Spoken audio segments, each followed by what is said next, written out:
So, yeah.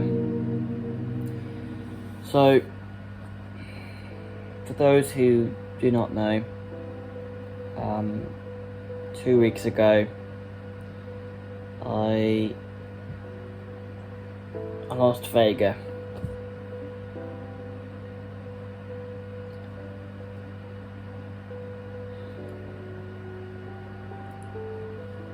Vega died in a matter of days.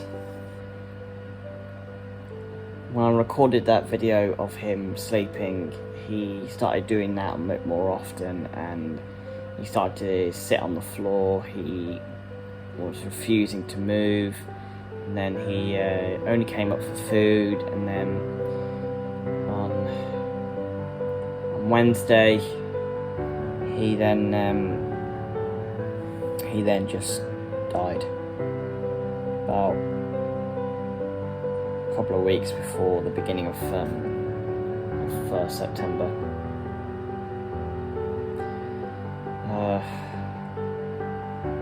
If you're wondering why I look so tired, it's because I've been struggling with sleep, basically. I've had like the worst nights you could think of, where I just couldn't sleep from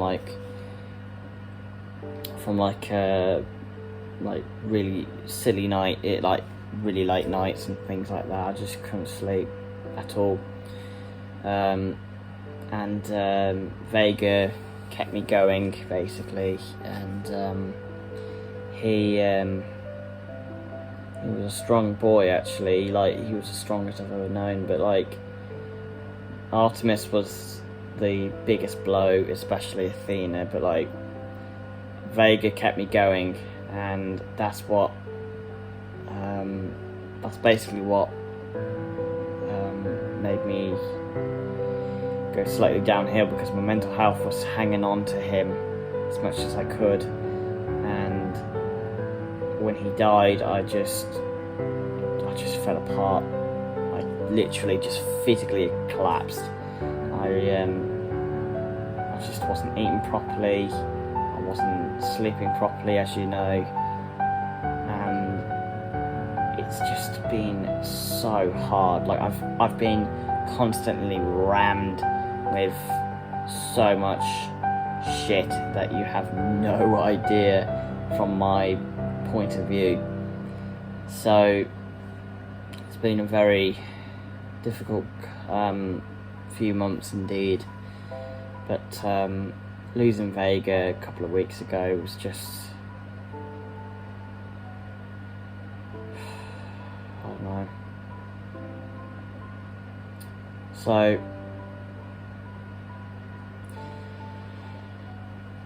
if you're wondering why the oxygen flow is still active on the tank, it's because Brian is still alive.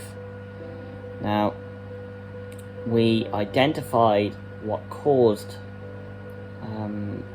Vega to die, and unfortunately it was a dreaded disease that knocked him down very quickly, and it was like a chromatic disease or something. I can't remember how they pronounced it, but it was a very technical name.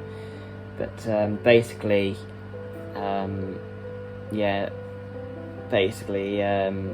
Vega, apparently the water the quality was not the best. I tried to change the water samples. We've even tested everything. We've even made sure the nitrate levels were down. But eventually, it just blew me straight in the head, like it just a gun just shooting me, and that was it. That was it. That was what it felt like. And when I just heard the news from one of my staff or one of my key workers who I work with personally, I was heartbroken. I had no words for like hours, only saying a few things like thank you, yes please, things like that. I just didn't say a word for hours and hours and hours. I just did not say a word. Just basically just sat like in the bedroom, and then I just sat in my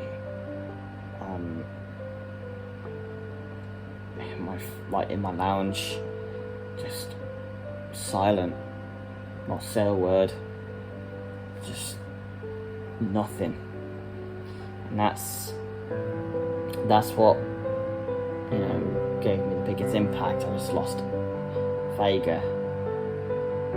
So like, I was holding on to Vega, and this video is basically saying thank you to everybody who's been supporting me on Twitter, who's been supporting me on sites like YouTube, wherever you are in the world. I'd like to say thank you ever so much for the support you guys have been giving me. Like, you guys are absolutely phenomenal, and I can't say thank you enough. And I just don't know what to say. Like, you guys are absolutely incredible. The support you gave me was just amazing. And as I say, I want you guys to know that I will be making more YouTube videos in the future with more fish, but I don't know when. I got my mum coming to help me set up the new tank, so that's what we're going to be doing. But yeah, back to the oxygen thing. Brian is still alive, as I said. I think I said that, which amazingly he survived through this horrible disease. We don't even know if it actually affects the snails, but we're going to hope to get small catfish, which is only little baby ones. They're only tiny, they're about like this big, and apparently they grow up to about like 7 centimeters. I think they grow larger than that. I think over time, if depending on what you feed them, but like but I don't mind feeding more animals with different foods. I don't mind it. It's not an issue I can take, as long as I know what tasks I need to do with them and make sure how I can look after them. I should be fine. But it's like, as long as I got the information and the you know, the things I can do, and make sure the new species of different types of fish, I can put them into a community and keep them going. That's something that I will think as an achievement. So moving on, I don't know yet, but mentally I'm still physically a wreck, but I should be feeling stronger in the next about a week from now, so I should be feeling better with the new arrivals, but we'll see how things go. So yeah, like I say, thank you ever so much for supporting me through this difficult time on Twitter, and I'm sure you guys will give me some lovely messages as well, which I'm very sure you will do. And if you ever do give me messages, thank you so much. in the comments. Like, I really appreciate it. So yeah, let me know what your favourite memories were of Artemis and Vega, and Athena as well. And yeah, we'll see what we can do to honour them. Thank you very so much, guys, for watching, and I'll speak to you in the next one.